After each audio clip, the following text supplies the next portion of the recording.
वह रात्रि उनको एक युग के समान बीती। सूर्य नारायण के उदय होते ही वह अपने अपने को जीवित मानकर माताओं की आज्ञा लेकर गौरी पूजन करने के लिए वह कन्याएं वहां पर जाने लगी। उसी समय ब्राह्मण भी वहां स्नान करने के लिए सरोवर पर आया। उसके आने पर कन्याओं ने वाह वाह किया, जैसे कमलिनी प्रातः काल सूर्योदय को देखकर कहती है।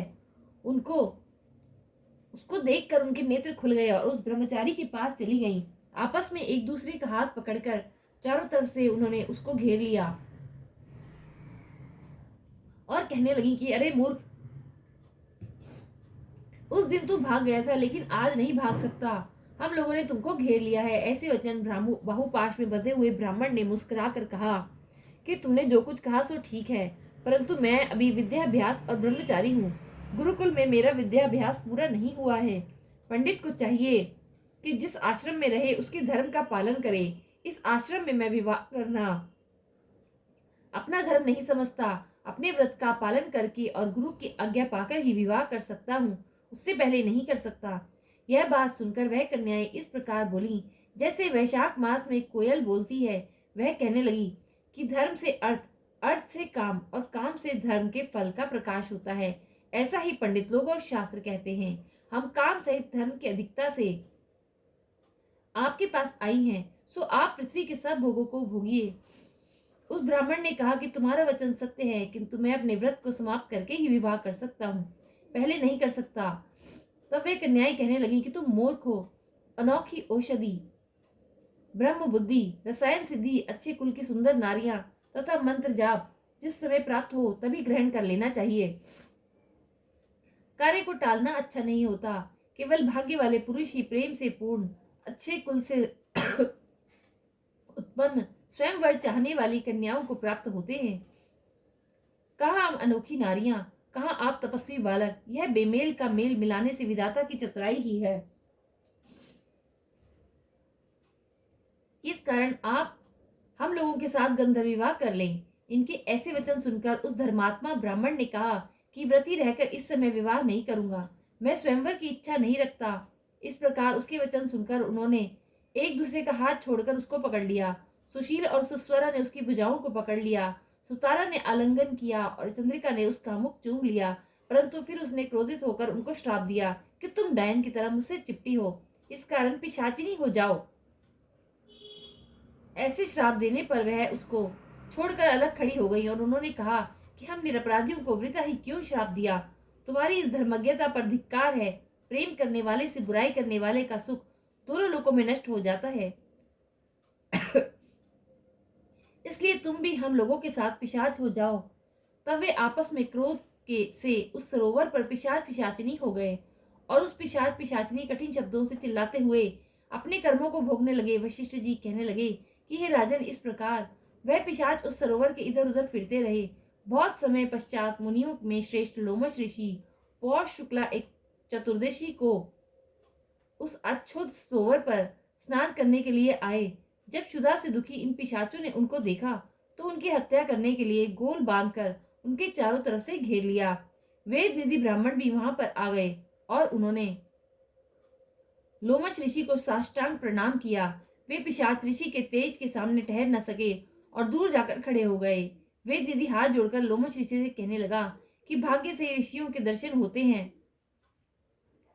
फिर उन्होंने गंधर्व कन्या और अपने पुत्र का परिचय देकर सब वृतांत सुनाया और कहा कि हे मुनिवर, यह सभी श्राप मोहित होकर आपके सन्मुख खड़े हैं।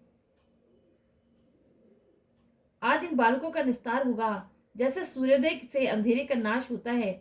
वशिष्ठ जी कहने लगे कि पुत्र के दुख से दुखी हुए वेद निधि ब्राह्मण के ऐसे वचन सुनकर लोमश ऋषि के नेत्रों में जल भर आया और वेद निधि से कहने लगे कि मेरे प्रसाद से बालकों को शीघ्र स्मृति पैदा हो और उनका धर्म कहता हूं, जिससे इसका फल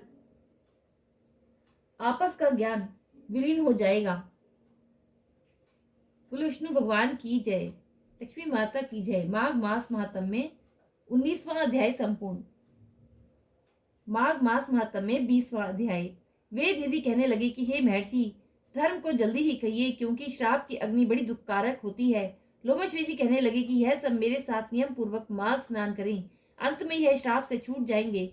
मेरा यह निश्चय है, शुभ तीर्थ में माघ स्नान करने से शाप का फल नष्ट हो जाता है और 7 जन्मों के पाप तथा इस जन्म के पाप माघ में तीर्थ स्नान पर स्नान करने से नष्ट हो जाते हैं। इस आछोद में स्नान करने से अवश्य ही मोक्ष की प्राप्ति होती है। राजसूय और अश्वमेघ यज्ञ से भी अधिक फल माघ मास स्नान से होता है। अतः एवं संपूर्ण पापों का सहज ही नाश करने वाले माघ स्नान को क्यों न किया जाए। माघ मास महात्म्य में 20वां अध्याय संपूर्ण। विष्णु भगवान की जय, लक्ष्मी माता की जय। माघ मास महात्म्य में 21वां अध्याय। लोमश ऋषि कहने लगे कि पूर्व काल में अवंती देश में वीरसेन नाम का राजा था। उसने नर्मदा के किनारे राजसूय यज्ञ किया और अश्वमेध यज्ञ भी किए, जिनके खंभे सोने से बनाए गए थे। ब्राह्मणों को अन्न का बहुत सा दान दिया और बहुत सी गाय, सुंदर वस्त्र और सोने के आभूषण दान में दिए। वह देवताओं का भक्त और दान करने वाला था। भद्रक नाम का एक ब्राह्मण, जो अत्यंत मूर्ख, कुलहीन, कृषि कार्य करने वाला, दुराचारी तथा अधर्मी था, वह भाई बंधुओं को त्यागा हुआ इधर उधर घूमता हुआ देव यात्रियों के साथ प्रयाग में आया और माघ में उनके साथ 3 दिन तक स्नान किया। वह 3 दिन में ही निष्पाप हो गया और वह अपने घर चला गया। वह ब्राह्मण और राजा दोनों एक ही दिन मृत्यु को प्राप्त हुए। मैंने इन दोनों को बराबर इंद्रलोक में देखा। तेज, रूप, बल, स्त्री, वस्त्र और आभूषणों में दोनों समान थे। ऐसा देखकर उसके महात्म्य को क्या कहा जाए। राजसूय यज्ञ करने वाला स्वर्ग का सुख भोग कर फिर भी जन्म लेता है, परंतु संगम में स्नान करने वाला जन्म मरण से रहित हो जाता है। गंगा और यमुना के संगम की हवा के स्पर्श से बहुत ही दुख नष्ट हो जाते हैं। अधिक क्या कहें, और किसी भी तीर्थ में किए गए पाप माघ मास में प्रयाग में स्नान करने से नष्ट हो जाते हैं। मैं पिशाच मोचन नाम का एक पुराना इतिहास कहता हूँ।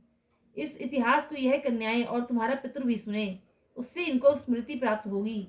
पुराने समय में देवद्युति नाम का एक बड़ा गंभीर और वेदों का पारंगत एक वैष्णव ब्राह्मण रहता था। उसने पिशाच को निर्मुक्त किया था। वेद निधि कहने लगे कि वह कहाँ का रहने वाला था, किसका पुत्र था, किस पिशाच को उसने निर्मुक्त किया। आप विस्तार पूर्वक यह सब कथा सुनाइए। लोमश ऋषि ने कहा कि किल्पज्ञ से निकली हुई सुंदर सरस्वती के किनारे पर उसका स्थान था। जंगल के बीच में पुण्य जल वाली सरस्वती बहती थी। वन में अनेक प्रकार के पशु भी विचरते थे। उस ब्राह्मण के श्राप के भय से पवन भी बहुत सुंदर चलती थी और वन चैत्र रथ के समान था। उस जगह धर्मात्मा देवदूती रहता था। उसके पिता का नाम सुमित्र था। वह लक्ष्मी के वरदान से उत्पन्न हुआ था। वह सदैव आत्मा को स्थिर रखता, गर्मी में अपने नेत्र सूर्य की तरफ रखता, वर्षा में खुली जगह पर तपस्या करता, हेमंत ऋतु में सारस्वत सरोवर में बैठता और त्रिकाल संध्या करता। जितेंद्रिय और सत्यवादी भी था। अपने आप गिरे हुए फल और पत्तियों का भोजन करता था। उसका शरीर सूख कर हड्डियां मात्र रह गई थी। इस प्रकार उसको तप करते हुए वहां पर 1000 वर्ष व्यतीत हो गए थे। तप के प्रभाव से उसका शरीर अग्नि के समान प्रज्वलित था। विष्णु की प्रसन्नता से ही वह सब कर्म करता। दधीचि ऋषि के वरदान से ही वह श्रेष्ठ ब्राह्मण हुआ। उस समय उस ब्राह्मण ने वैशाख महीने की एकादशी को हरि की पूजा कर उनकी सुंदर स्तुति तथा विनती करी। उसकी विनती सुनकर भगवान उसी समय गरुड़ पर चढ़कर उसके पास आए। चतुर्भुज, विशाल नेत्र, मेघ जैसा स्वरूप भगवान को स्पष्ट देखकर प्रसन्नता के मारे उसकी आंखों में आंसू भर आए और कृतकृत्य होकर उसने भगवान को प्रणाम किया। उसने अपने शरीर को भी याद न रखा और भगवान के ध्यान में लीन हो गया। तब भगवान ने कहा कि हे देवदूति, मैं जानता हूँ तुम मेरे परम भक्त हो। मैं तुमसे अति प्रसन्न हूँ। तुम वर मांगो। इस प्रकार भगवान के वचन सुनकर प्रेम के मारे लड़खड़ाती हुई वाणी में वह कहने लगा, हे देवादिदेव, आप अपनी माया से शरीर धारण करने वाले हो। आपका दर्शन देवताओं को भी दुर्लभ है। अब आपका दर्शन भी हो गया। अब मुझको और क्या चाहिए। मैं सदैव आपकी भक्ति में लगा रहूं। भगवान उसके वचन सुनकर कहने लगे कि ऐसा ही होगा। तुम्हारे तप में कोई बाधा नहीं पड़ेगी। जो मनुष्य तुम्हारे कहे गए स्रोत को पढ़ेगा, उसकी मुझ में अचल भक्ति होगी। उसके धर्म कार्य संगोपांग होंगे और उसकी ज्ञान में परम निष्ठा होगी। बोलो विष्णु भगवान की जय, लक्ष्मी माता की जय। माघ मास महात्म्य में 21वां अध्याय संपूर्ण।